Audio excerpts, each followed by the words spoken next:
एक महत्त्वाची बातमी, सातारा जिल्हा परिषदेच्या सभापतींची आज निवड होणार आहे। परिषदेच्या आवारामध्ये 144 कलम हे लागू करण्यात आलेलं आहे। जिल्हाध्यक्ष निवडीवेळीच्या राड्यानंतर खबरदारी घेतली जाते। शिवसेना आणि राष्ट्रवादीच्या भूमिकेकडे सर्वांचं लक्ष आहे। सातारा जिल्ह्यासह राज्यभरात चर्चेत असणारी सातारा जिल्हा परिषदेच्या आज सभापती निवडी ज्या आहेत त्या पार पडत आहेत।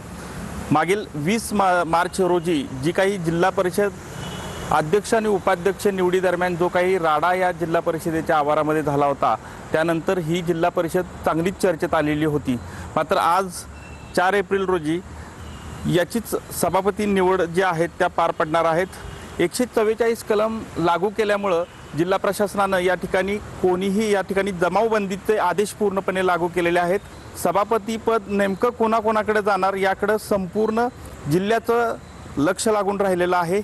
यामुळे आता सध्या राष्ट्रवादी आणि शिवसेना नेमकी काय भूमिका घेणार आणि भाजप नेमकी काय भूमिका घेणार याकडे संपूर्ण जिल्ह्याचं लक्ष लागून राहिलेलं पाहायला मिळतंय। कॅमेरामन आमिर शेखसह संतोष नालवडे, TV9 मराठी, सातारा।